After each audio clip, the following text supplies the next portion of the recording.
got some crazy NBA news, very unforeseen NBA news for this episode.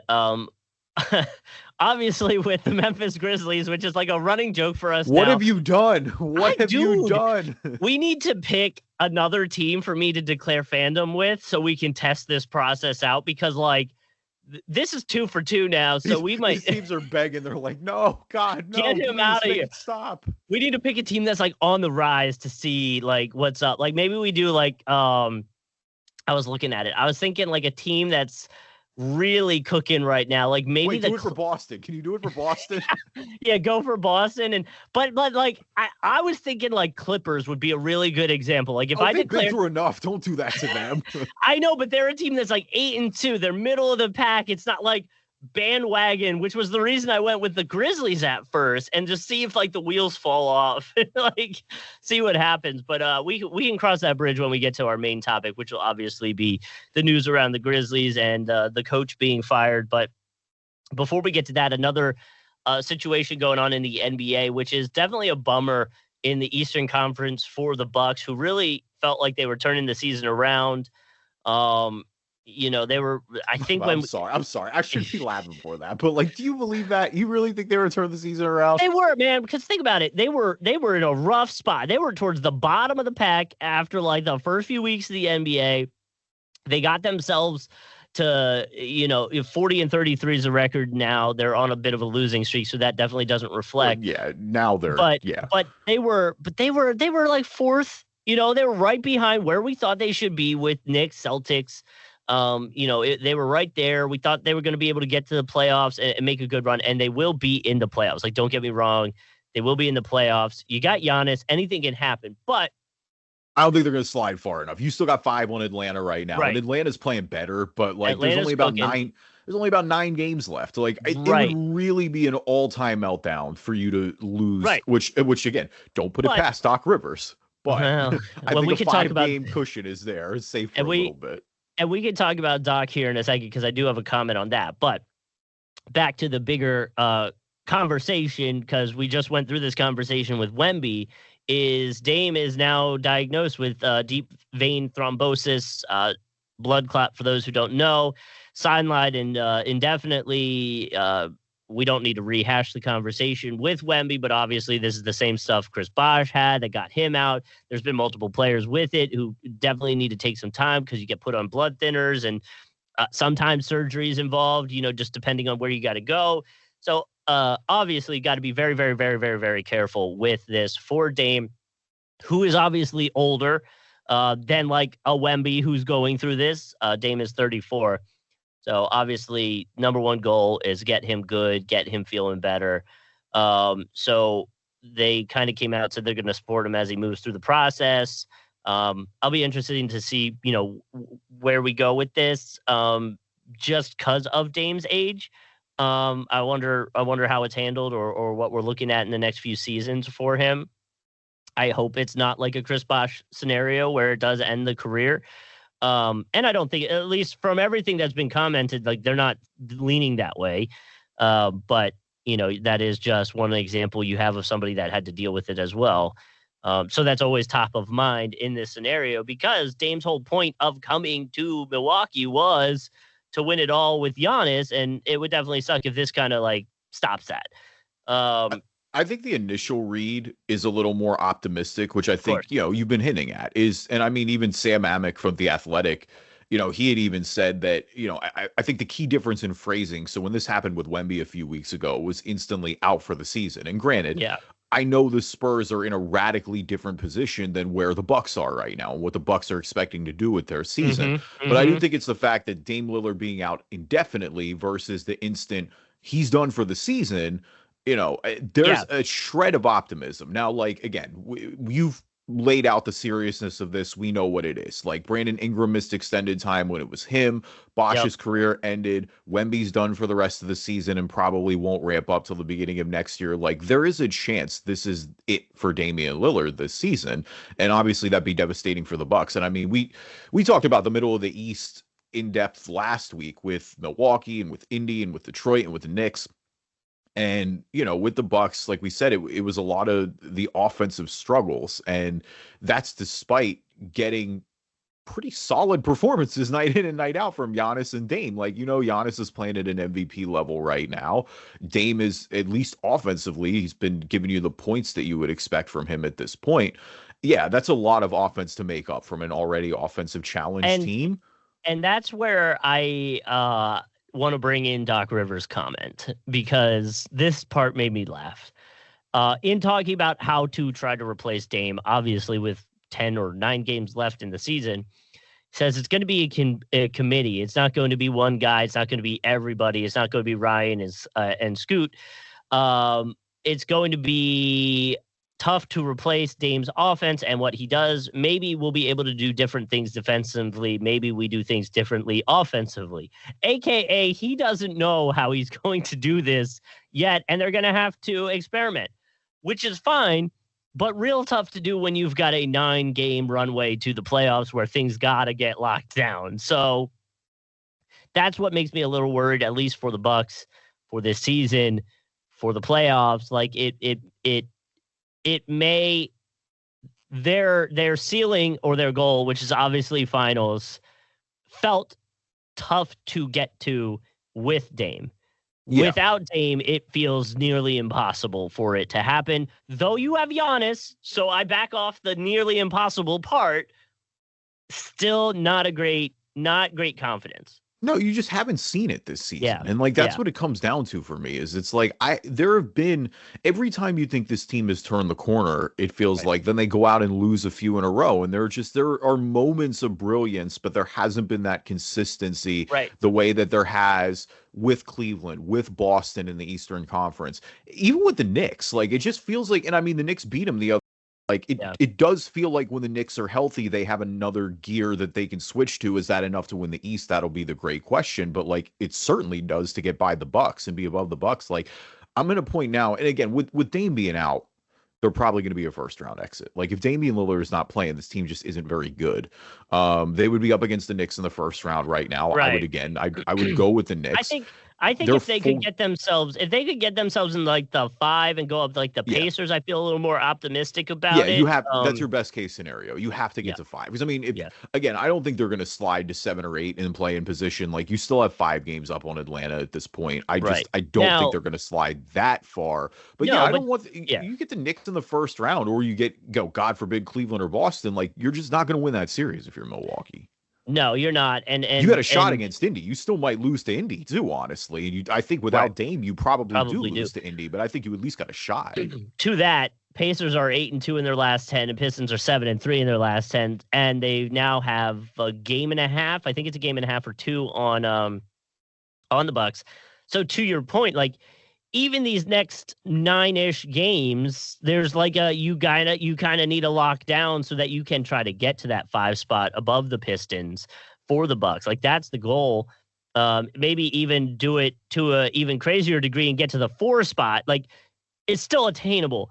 It's a very tight window, and you're essentially going to be figuring out how you're going to replace Dame in that process, which makes it seem like a really tough ask. Yeah, you need Kuzma to step up big. I mean, that was your main trade deadline acquisition. Like, they need him offensively to step up. The other guy that stands out to me is Kevin Porter Jr. off the bench. Like, they just need him to be good and give them that offensive punch. I mean, again, normally I want to dump on Doc, but he's kind of right here. Like, I don't really know what you do to replace Damian Lillard in this offense other than we got to just figure it out. Their schedule of the way is kind of favorable. Okay. I mean, they've got Atlanta next, so that's a huge game quietly. Because, I mean, if you beat Atlanta, you essentially can guarantee that you're not going to be in the play-in no matter what. Like, that would give you a 6-game lead with basically 8 to play.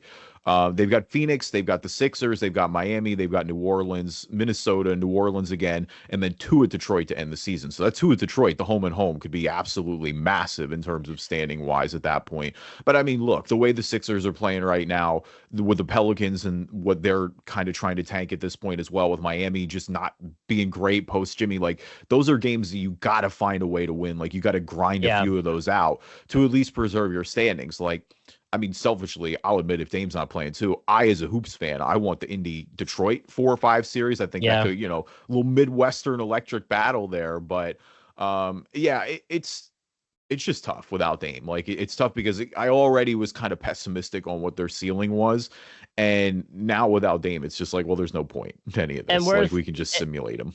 And worth mentioning, Kuzma, against the Knicks, his offensive usage seems to be up a little bit. Before that, in the last 4 games of those 5, he was taking around 10 to 12 to 15 shots a game, and way less 3-pointer attempts. But against the Knicks, he was up free throw or field goal attempts and 3 attempts. Now, it didn't necessarily translate on the 3 ball.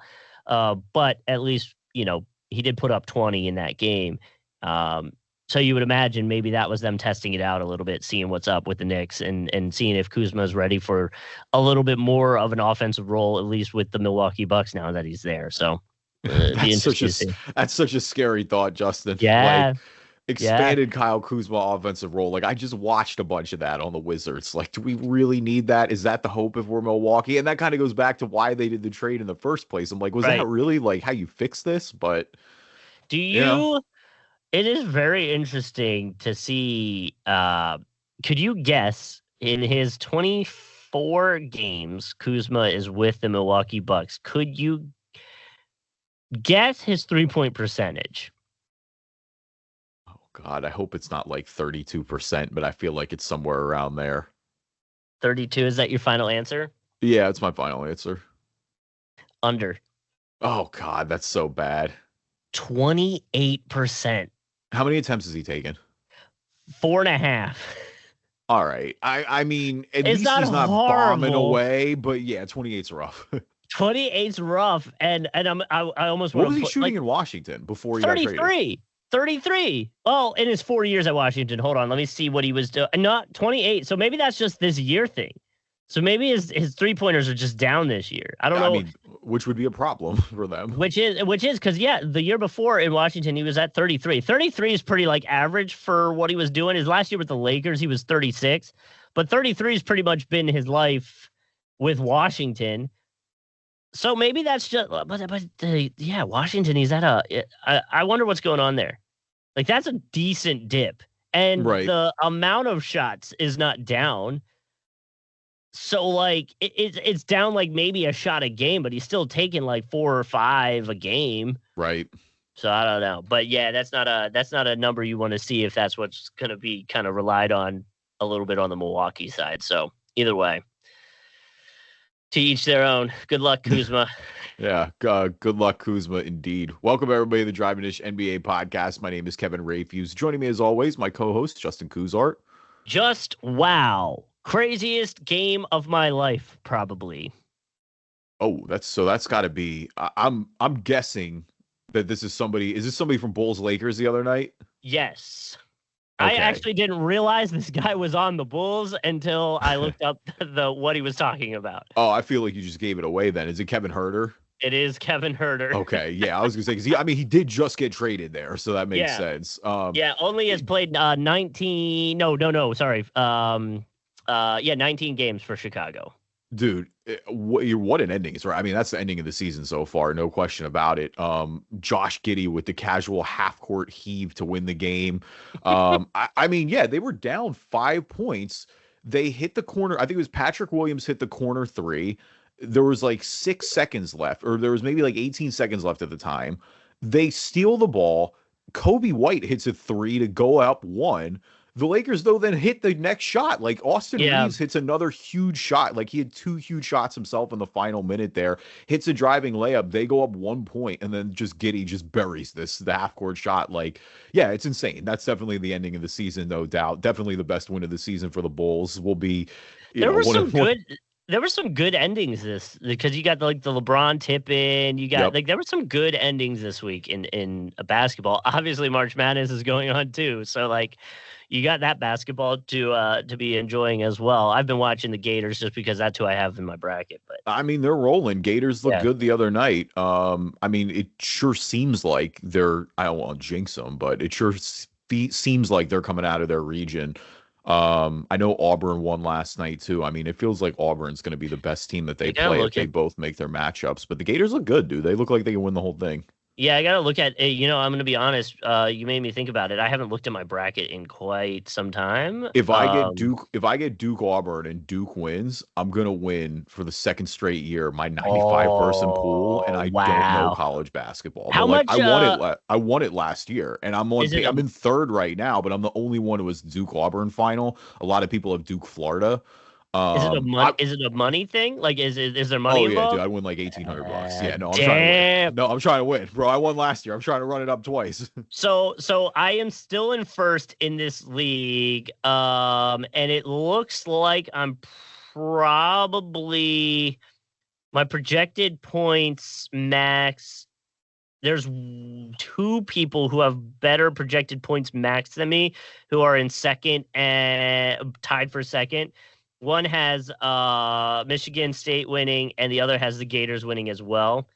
I just have a few of the smaller games picked before them. So I just need them to kind of lose some of their other games, and maybe Michigan get out so that I can win this whole thing. Yeah. Interesting. Okay. Yeah, still in first. This is the first time I've ever had a bracket that's like still decent. There you go, man. Listen, you got a shot. We're still in it. Yeah. Also, welcome back baseball too. On an unrelated note, MLB fired up this week, so that's pretty fun. Quite a long season to go there, so we'll have plenty of time to talk about baseball. But I always do enjoy opening day. Yeah, the Phillies, they still found a way to piss me off. What? They the strikeouts was not Oh no, Mackenzie Gore was cooking. He had 12 strikeouts against us in 5 innings. But I mean, they won the game as soon. I felt bad, man. Gore went off, and then immediately the Nationals pitcher comes in. They give up 2 home runs to Bryce Harper and Kyle Schwarber. I had a whole tweet ready to go, and then the Phillies winning kind of made me have to delete it because I was so looking forward to being able to be into Philly sports again because again, I'm not a core Eagles fan, and the 76ers are absolutely not fun to watch. So I was like, okay, the Phillies, they're my shining light at the end of the tunnel. The season's starting up. Let's go.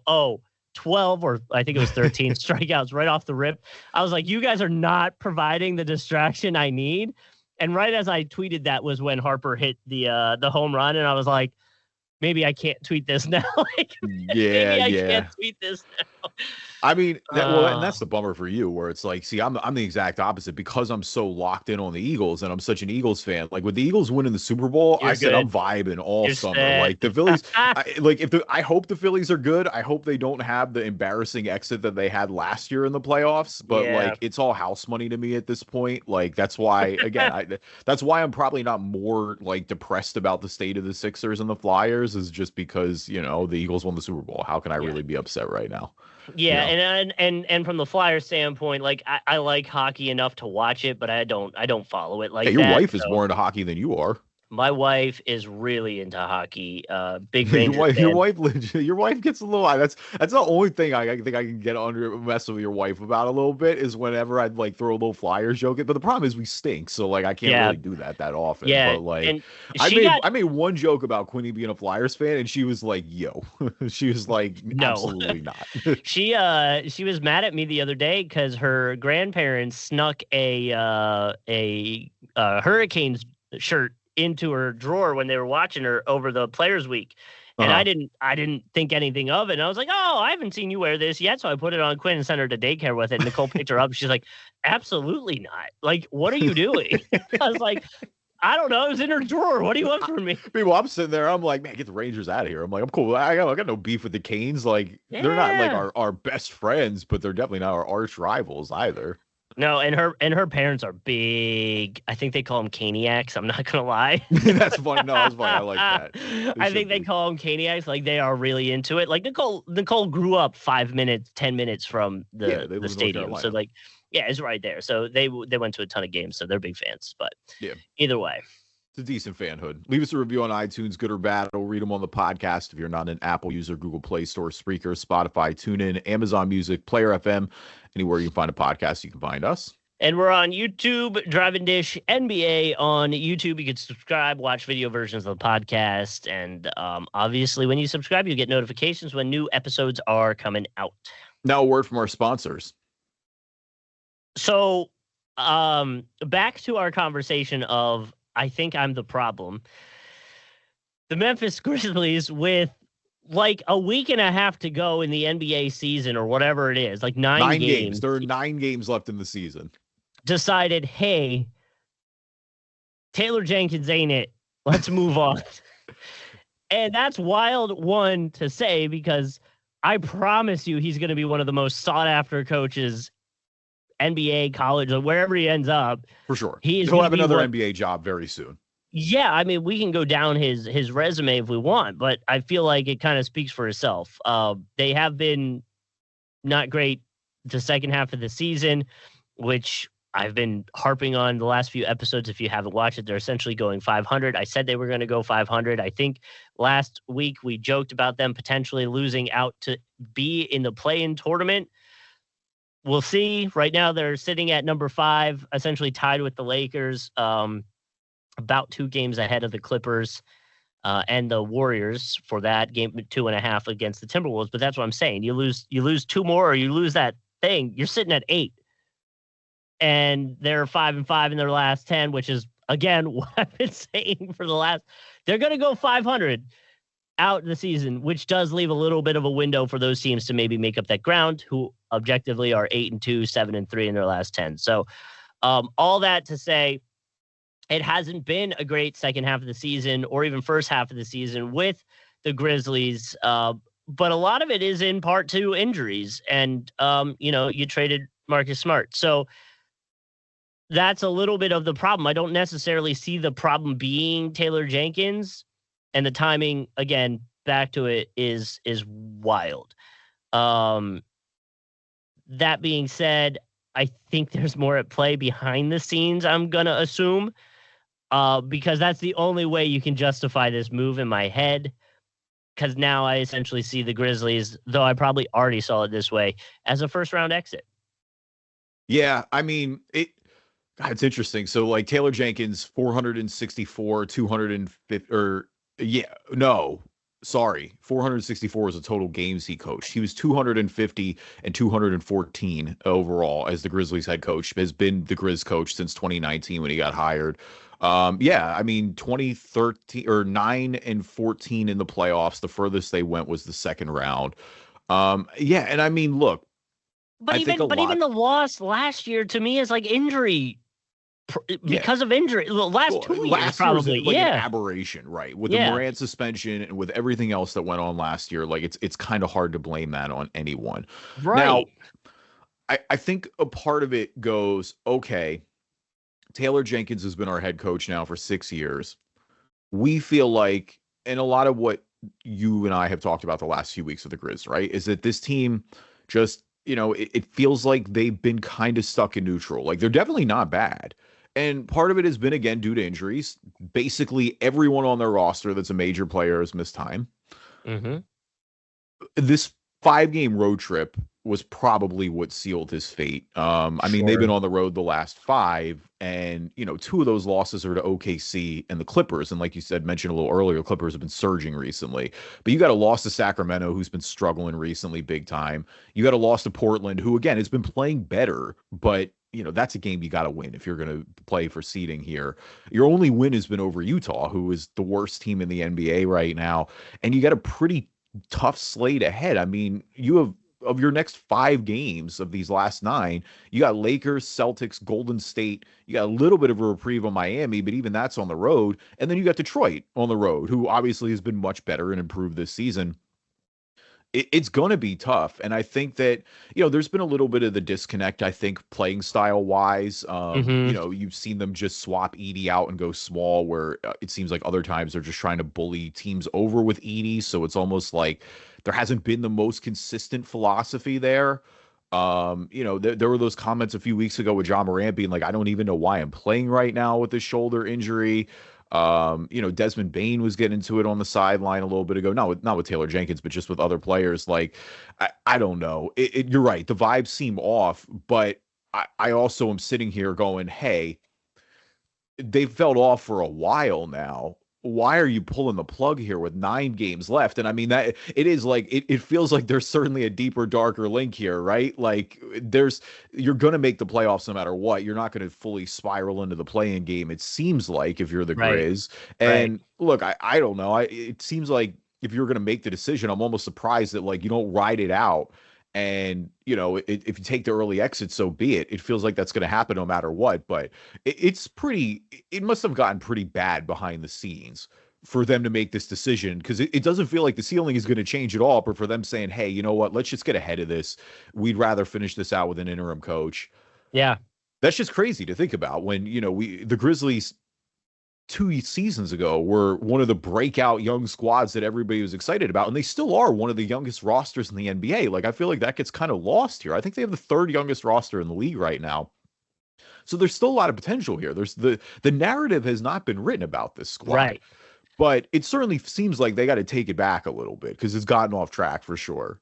Well, and then I think they forgot about the narrative about Jenkins. I mean, like, Edie and Jalen Wells are perfect examples of players he can be developing, like he did with Desmond Bane and Jaren Jackson. Like that's his thing. That's his forte, And again, this year, Brandon Clark's ruled out for the season. You traded Marcus Smart. Like, they're 6-9 in February, but I think that was kind of from moves and injuries that they made and can't really control. So, like, part of me doesn't put it on Jenkins, and that's where I'm like, I'm surprised you did this. Like, if anything, if you're sitting 500 trying to find the next step forward, this is not a step forward. This is a step back, and I guess we won't really know what the attempted step forward will be until we bring in a new coach or whatever that looks like.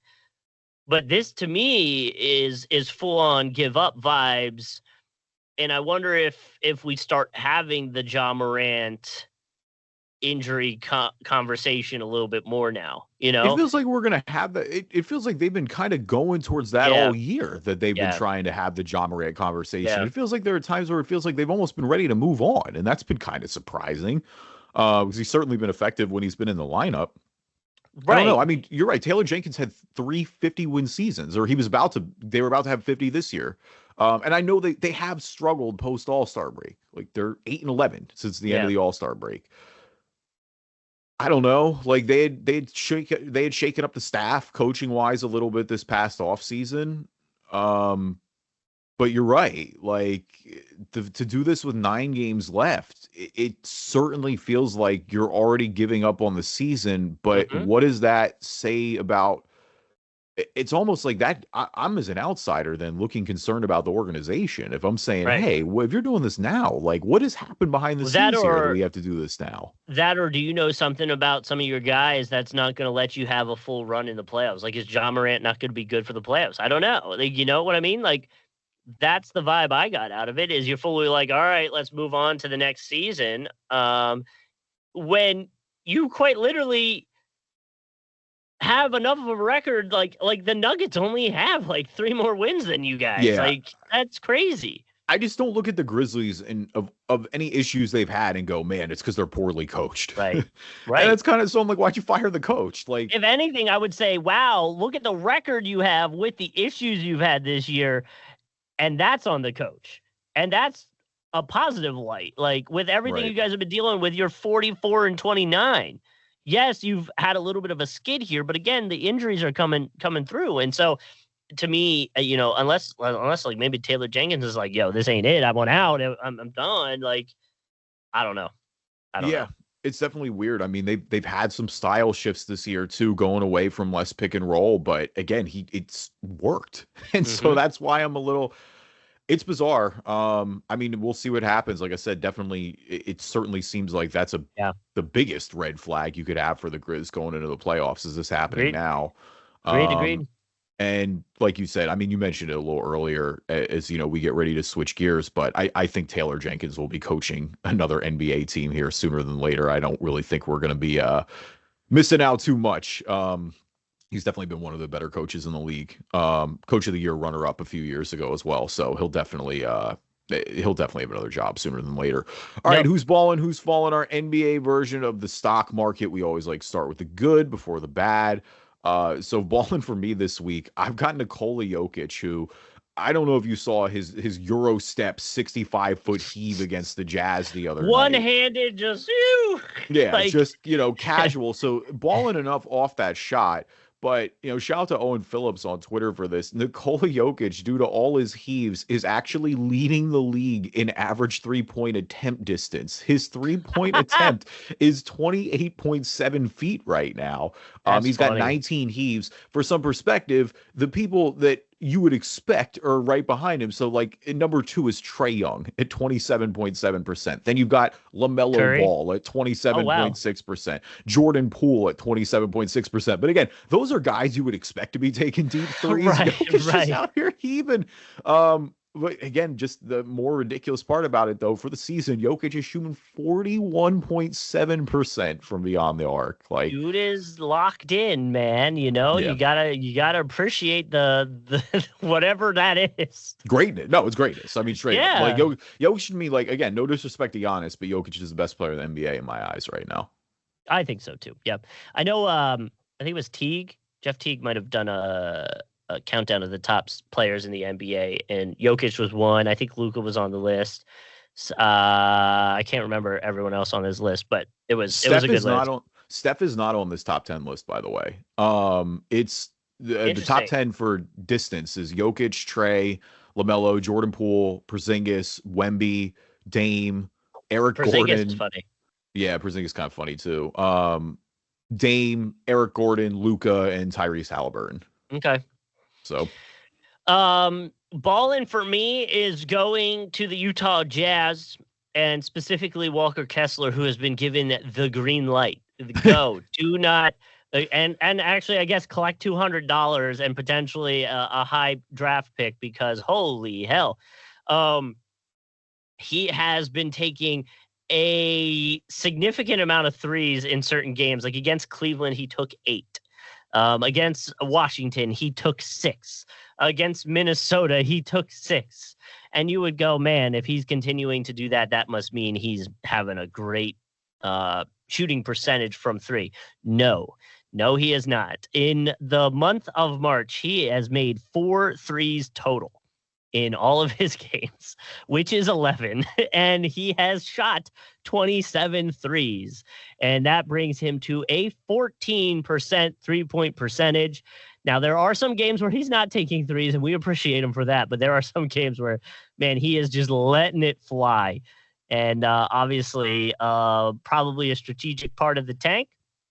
But to that, I say you could probably place a good over-under bet on him taking three-pointers a game when he's playing. It's probably a fair assessment. And then if there's a chance to put a percentage on it, say he's only going to make one of them.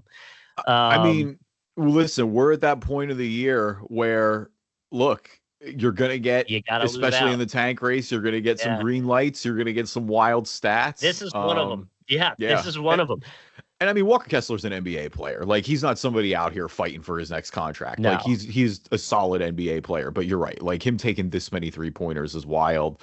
And I mean, look, in terms of the tank race, the Jazz have done what they need to do. They are tied for the worst team in the. I mean, they are the worst. They have 2 more losses than the Wizards do. They both have the same amount of wins. But I mean, honestly, we talked about a little bit, the Wizards have looked a little more competent recently. Where the Jazz are. Yeah, they got to chill out with that. The Jazz stink. They are not beating anybody right now. To put it in perspective, I would love to add this stat to it, right? We talked about how he was 4 for 27 for the month of March. Uh-huh. If you expand that out, to the entire year of 2025, he is 4 for 30. Put it that way, he has only taken 3 more 3-point attempts in the entire year than the last month. So the green light, there was a conversation somewhere that said, let it fly. Oh yeah, for sure. Whatever, Walker. Like we said, what else can you say? Let it fly. Dude hadn't taken a 3 in the entire year until the 20th of was that February? It might have been February, and then not again until March. So it's and then when he did, he took 6. We can taste it back. March 16th, The day before that, March 15th, someone had a conversation with him and said, take some threes. Let's let it ride. Hey, I mean, whatever. Here we are. And now look at him. All right. Falling for me this week is LaMelo Ball, who's going to be out for the rest of the year. He's undergoing a few different procedures on his ankle and on his wrist. He's going to miss the last 10 games of the season. Shams had said that Ball was playing through pain in recent weeks. Career high 25.2 this season, 7.4 assists, 4.9 rebounds. But again, I think the big story with LaMelo Ball is that he missed a ton of time this year. He's had 5 NBA seasons now and has basically missed 2021 and 2022. He played 75 games and he has played nowhere close to that in any of his other NBA seasons. Now, it's also, again, we just talk about the tank race. Like Charlotte had already lost Brandon Miller for the season, and it probably makes sense to sit LaMelo Ball down. Sure. They're 2 games away from the worst record in the league. Like they're playing for draft picks at this point. It's another pretty miserable season for Charlotte. There's no way around it. And so I understand trying to keep one of your good players healthy in all this, but it is. LaMelo Ball's injury risk is extremely real. And it is the one thing that I think can really hold his career back. Like he's brilliant when he's on the floor, but it's just, the best ability is availability. And there just hasn't been a lot of it so far. Yeah. You're barely getting half seasons out of him. Yeah. At this point. And that's not great. Yeah. No, it's tough. And again, for somebody that has a lot of talent, like that's No, I agree. Yeah, taking a lot of threes this year too. By the way, since we're on the 3-point conversation, LaMelo Ball is the king of the no, oh yeah, all right, like shots, like, of just like individual, like what are you doing? What are you doing? But averaging this year 11 3-point attempts a game. And only making maybe a little shy of 4 of them is aggressive. Yeah, no, I hear you. 30%, by the way, for anybody wondering. So, all right, who's falling for you this week? Falling for me is ESPN and this drama that just won't go away with Stephen A. Smith, LeBron, and now Wendy. I'm over it. I think everyone's over it. People were posting about things that ESPN could have been reporting on while not having Stephen A. talk about this again. I thought was objectively hilarious, and I'm annoyed we're talking about it. But at this point, like everybody's out of that party is making comments. You got Stephen A. Smith on his show talking about it. You got LeBron going on. Oh my gosh. Oh, he's on Pat McAfee. Pat McAfee show and being unfiltered, though it felt fake to me, and we could talk about that. And then you got Wendy coming out and being like, "Oh, I thought we were cool, same school, man," and like moving on. It's like, why? What are we doing? All right, so I liked Braun on McAfee overall. I liked unfiltered LeBron. I think there was a lot of stuff that I enjoyed him talking about, namely like the early Nike deal stuff. I liked him talking about the draft. I liked him talking about his relationship with Michael Jordan. I thought that was the most we've kind of heard about that in a while. There was a lot of good like 08 stuff with him and Kobe as well, for example. But then 100%. You got Stephen A. being like, let's talk about why you weren't at Kobe's memorial service and why you weren't at. Stephen A. still talking about this is crazy. And I think that that's the point, is where it's like, and LeBron is kind of right about the Stephen A. thing, where it's like, Stephen A. is all talking about, he doesn't want to talk about it. He definitely wants to talk about it. What are we talking about? Like, Stephen A. loves to talk about it. He wants this is all he wants to talk about it. So like, LeBron is kind of right there about the media tour. I didn't like the Windy shot. I will say that. I didn't like the Windy shot. I don't think, like, look, I know Windy has been like the LeBron guy, but I don't think Windy has ever portrayed himself to be anything he's not. I think if anything, like the internet has ran with that. I don't feel like Wendy was out here calling LeBron his best. And so that's why it was like, and even Wendy's response afterwards, I thought was kind of classy, where Wendy was just like, look, he's been huge for my hometown. He's been huge for my school. That's kind of all I've ever indicated. Like, I don't know. That was the one part where I'm with you. And I don't feel like Wendy deserved that shot. I thought that was it felt like LeBron put Wendy in like a media overall bag and was like, I'm just going to dump on everybody now that we're here. And like, look, I understand the frustration, but like with some of it, with, like we said, with the Stephen A. thing, it's just ridiculous. And you're right, I don't really want to talk about it anymore. And I think that it's all Skip going Bayless too far. Also had something to say, as you can imagine. Oh, Skip's fuming probably. Are you kidding me? Skip has been trying to bait that LeBron response that Stephen A got for his entire career, and he never got it. Like LeBron has never acknowledged Skip Bayless in and he all should. this year. And I wouldn't. If I'm agree. LeBron, you didn't have to acknowledge Stephen A either. But that's what's crazy though is about Skip in hindsight is it's like, Skip has made an entire career essentially off not liking LeBron James. Like that's a wild, and it's been successful, but that's still crazy. I don't know. That's not what I would want to be remembered for, but that's just and Skip was a legit journalist. Like he was in the trenches, like writing for newspapers. Like that's why it's kind of a, crazy change. But all right, shall we play some Immaculate Grid here? Sure. Let's do some grid to wrap this thing up here. Make sure you see my screen. There we go. Got a little Saturday action going on. Yeah. So we already know there's gonna be statistical ones, but this one's good. We got some more teams on it in a little bit. So for the podcast listeners, again, you can always watch the Immaculate Grid on YouTube. Just search Drive and Dish NBA Podcast. If you're not an Apple user, Google Play Store, Spreaker. Wait a minute, I'm already doing that. That's not what I'm talking about at all. That's the outro of the show. If you're a podcast listener, our columns from left to right are the Miami Heat, the Indiana Pacers, and 20,000 career points. Our rows from top to bottom are the Lakers, the Suns, and all NBA. So, Justin, I will start with you. Where do you think we're going this week? There's no Elfrid Payton. I'm sorry. I know. I was trying to see because Elfrid never ended up with the Pacers. He was on the Suns at one point. He was. I think there might be and correct me if I'm wrong, there might be a Lance Stevenson connect with the Lakers Pacers. There is, for sure. So that might be, I feel like that would be a weirdly high one though. I think it'll definitely be high. He's a popular Pacers player. Yeah. Obviously Miami Lakers, we got some options there. Even Heat, Suns, like Shaq and stuff like that. Is an easy connect. I'm trying to think if that whole column is Shaq, essentially. You can do Shaq in that whole column. Literally. I'm trying to think did any of the point guards during LeBron's Miami Heat days end up like what was it? Not Collison. What was his name? Like Chalmers? Yeah, did Mario end up out there, or who was the backup point guard? He had the faded high top hair, didn't he? Oh, Norris Cole. Oh yeah, did Norris wild. Cole end up out there? Norris Cole low-key didn't play in the NBA that long. Like he won with those Heat teams. I think he got one more contract maybe from the Pelicans, and then just never played again. Okay, so he's out. Dude, I am completely blanking on where Mario Chalmers played besides Miami. He ended up, I think, Memphis at one point.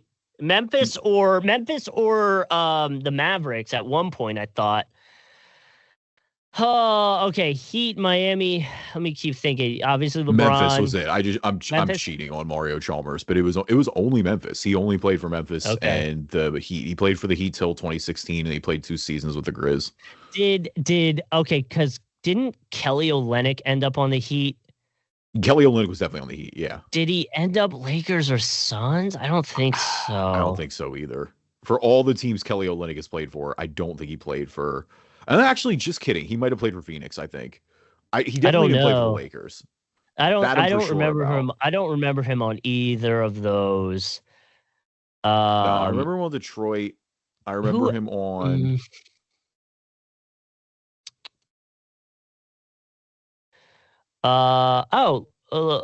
Dang. Luol Deng. Oh, Deng for Lakers and Heat's a good one, actually. We should do that. Luol Deng is definitely a good one there. Because, I mean, the top one for Lakers and Heat, it's going to be all Shaq and LeBron. Yeah. Those are the chalky Luol Deng works for sure. Luol Deng definitely works. Yeah, 100%. 0.6. Nice, wow. Dude. All right. I mean, I guess he was on Miami like real late at the end of his career, but still, how long was he on? He was on like pretty memorable time on both, right? I don't know about Miami. I think Miami, he was a deep bench guy by that point. The Lakers was memorable because they just gave him all that money. He didn't really play. Yeah. He was that midnight signing with Mozgov. Like they signed Deng and Mozgov right away. Mozgov. It was just like horrendous amounts of money. Yeah, like why? That being said, the Dragon will work for The Dragon does work here. Yeah, he works there. He'll probably be high too. Yeah, I mean, he's not going to be higher than Shaq, but I think that he's probably not that far after. I feel like, did Tyler Johnson go to Phoenix? I feel like he did after Miami. I know he was on, like, he broke out on Miami. Like, that's the obvious. I don't know, man. I'm pretty sure he went to Phoenix right after. Like, I would bet the grid on it. I'm confident. It's not like it's like one where I'm like kind of 50-50. I am pretty confident about that. The other like good player, he's a good NBA player for a long time, that works for Miami and Phoenix is Sean Marion. And another one that I actually just thought of who's in that category that also works here is Amari Stoudemire. Amari Stoudemire played for Miami very late in his career. PJ Tucker also really works. PJ Tucker also does work. You're right. PJ's a one that I first one that came to my mind after the Dragon. Is there anyone else we're missing? I mean, which one do you think is going to be the least out of those? I would probably lean Tyler Johnson only because I didn't connect him with the Suns at all. Well, let's do Tyler Johnson then. Okay. He broke out on the Heat and he went to the Suns and he went to Brooklyn. Like, I don't know why I always weirdly remember Tyler Johnson's career arc. Like, maybe it's the hair.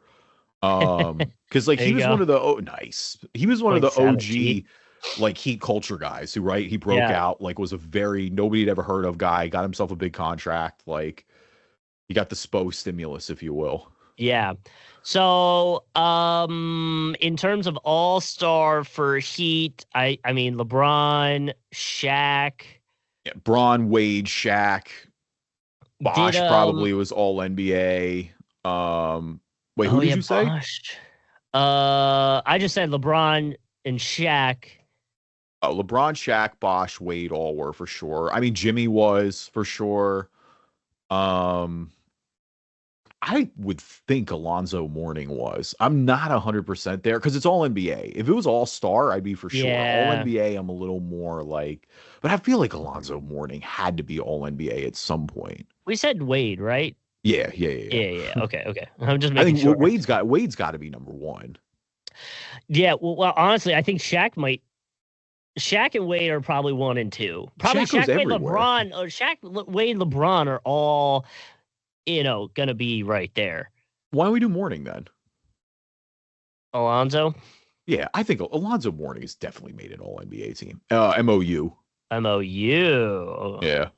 There he is. Okay. All right, Alonzo, it is 15. Okay. Damn, man. Damn. Yeah.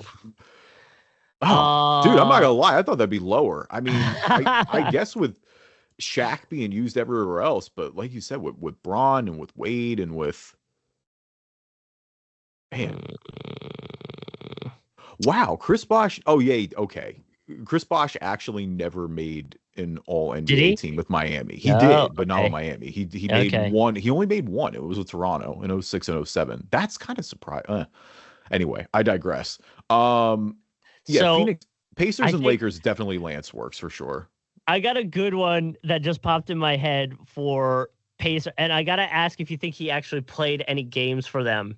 For Pacers. He definitely played for the Lakers, but I'm pretty sure I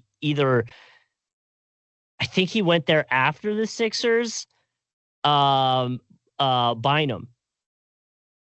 Oh my God, dude, he does. I'm pretty sure he played real games for the Pacers, definitely. He played for Cleveland and he played for the Pacers. I don't know how many it was. It can't have been more than a few. But yeah it was. No, you're 100% right. It was his last season in the league. Yeah, Bynum would be a great one. No, that'll be a great one for sure. 2% is wild that it's still more than like 0.6. Andrew Bynum. Oh my God. I gotta look that up now. Wow, dude. He only played 2 games with Indy. Well, I knew he went there, but I didn't know if he played because I thought after he left the Lakers, he never played another game. I didn't know if there was he had come back with Cleveland because like he never played with the Sixers, obviously. 2013, 2014, he did get on the floor with Cleveland for 24 games, and then they cut him and he played 2 games with Indy. Okay. But yeah, I mean, he was obviously never the same. I mean, you want to talk about oh man, that would have been a good for all NBA. I guess there's no all NBA in the Lakers this go around, but Andrew Bynum did make all NBA with the Lakers. Wow. That would be a good one. That would have been crazy. That would have been crazy. All right, right. Pacers and Suns. I feel like we've used them a lot recently, but our boy Thaddeus. Thaddeus Young Yep. works. It's like you said, use them a lot. I was like, Thaddeus. Yeah, it's Thad, man. I mean, Thad's played everywhere. And of course, my connect that I know for sure from my NBA 2K days is Luis Scola works. Oh, do that, dude. Do that. It's sold. Absolutely sold. I don't even associate Scola with either of those teams. A little bit with Phoenix, but he's a Houston guy 2%. first to me. Yeah, no, I remember. Hey, like Argentina, if nothing else. I remember cooking with him as a Suns player in NBA 2K. I don't know if that was like what year that was. I mean, maybe 14 or 15 or something. That's awesome, man. Scola's got great hair. Good for him. Yeah, dude. What a bizarre career, man. I mean, he came into the league as a 27-year-old rookie with Houston in 07-08. Like, he was on that Argentine team that won the gold medal in 04. Yeah, he had 5 seasons with Houston, 1 with Phoenix, 2 with Indy, 1 with Toronto, 1 with Brooklyn. Okay. Good all times. Right, Pacers All NBA. The obvious one is Reggie. The less obvious ones, I mean, Paul George definitely made All NBA. With the Lakers, not with the Lakers, excuse me, with the Pacers. I would wonder. I don't think Lance Stevenson. Did Oladipo get it?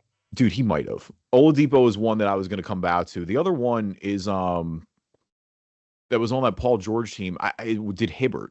Hibbert, I feel like Hibbert. Wow, definitely may have had a shot. I forgot about him. Yeah, there was a chance. And then Hibbert, I'm less bullish on though. Like he's in that Lance Stevenson, George Hill of like they were all very good, but did they actually get it done? Oladipo cooked that one year though. That's did, why and I would give it a bet. I'm pretty sure he made All NBA that year. Like he was an MVP candidate. Yeah. Should we go Oladipo? Do we think that's like going to be one-off, weird, kind of not top of mind for Pacers? I don't know beyond Reggie and Paul who the top answers would be because like I don't think Danny Granger made an All NBA team. Wow, he did. Okay, Oladipo 3%. Wow. Yeah, I mean it's got to be off that 1 year. Averaging like 26 points or something like that. No, he was phenomenal that year. He was going off. Yeah, he made the 3rd team All NBA that year. 23 points a game, 4 assists, 5 rebounds, 2 steals. Yeah, it was by far his best season. Like he's had years that have been like semi-close, but that was by far the best season he's ever played. Roy Hibbert did not make All NBA. He was All-Star twice. I mean, he didn't have that long of a period where he was that good. Danny Granger did not make All NBA. Paul George did. I want to see Paul. Paul George did with Indy. I'm pretty sure. I want to make sure, but. Yeah, Paul George made 3rd team twice, 3 times actually with Indy, and then a few times with OKC and the Clippers. Okay. So that gets us to 20K points. 20K points. Well, and All NBA. All NBA and 20K points is it's like, I mean, how much time do you have? I'm trying to think of like the most random. Yeah. Yeah, is there like a one-off player that's like really close to 20K? I don't want to use him because we use him like because he's right on the border of 20K, and I know that because we've talked about it a few times. But like Joe Johnson is definitely right there. Dude, you know who we could do that? I think this will be low because he definitely just passed it. And I think that's snuck under something we've talked about. Dude, Giannis. Oh, Giannis All NBA in 20K? Giannis definitely just broke 20K. I mean, he just broke 20K this season. Let's do it. I think 1%. Yeah. I think he's going to be real low. Yeah. You know who works for Suns 20K would be Chris Paul. Yeah, definitely. Chris Paul. Do you think that's going to be high though? I mean, I guess like I think the one that everybody's going to go to for Phoenix, I would still think is Steve Nash, or Shaq, honestly. Because I don't think none of the other like big guys were there. Amari definitely never hit 20K. Oh, I got a good one for Lakers that I don't think will be high, but we can do this one first. Westbrook. Oh yeah, Russ would definitely be. Yeah, Um, wet Russ as Lakers 20K Russ plus is would be I'm cool with that wild. because he's because everybody's gonna think. I mean, we don't need to list all the Lakers who Yeah, have hit 20K. Yeah, 1%, 1%. dude. Yeah, Nice. Hell that's yeah. what I'm saying. Like, there's no way he Let, wouldn't be real low. let's do Chris Paul for Phoenix. You I want to go like Chris that. Paul? Yeah, I think it's safe. It's a little. 3% on Chris Paul. Oh no, we could have done. We Wow. did mention it. We could have done Joe Johnson there too. Joe Johnson did play Oh, for Joe Phoenix. would have been good. Yeah, but Joe that's would all have been right. good. Chris Paul at 3%, I'm real happy about. Dude, I not want to bad. pull up 29. the Great list. job. Let's Giannis. Hold on, I'm gonna. Dwight. Oh, Dwight doesn't oh have it. no would Dwight have been it. doesn't have 20. Oh man, that does surprise He's at me. 19,485. He is so close. Oh no, Because would have been good. he was going to be another guess. The Phoenix guest that we didn't talk about that is kind of obvious, Charles Barkley. We should have known that. Oh yeah. Vince Carter would have been a good guess for Phoenix. Because role player there, but yeah, Vince was definitely at 20K. You know who's the first player that passes over? So John Stockton's like right under 20K. Right above him is and it would have worked. Antoine Jameson. Antoine Jameson has 20K? That's what it says. Wow. Wait, really? Antoine Jameson. Yeah.